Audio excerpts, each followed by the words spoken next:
这个很不简单，因为我们从开始规划，然后规划当中又要求新，要求新的话呢，因为是第五代，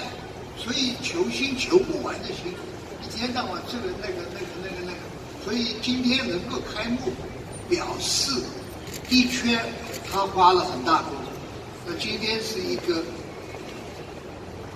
怎么讲呢 ？unique 的店的一个开幕，所以他今天讲是，哇，我做了多少 ？What a hard job I have done！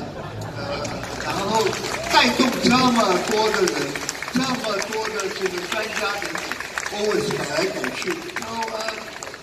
他今天是可能是 emotional， she's a bit emotional，no，because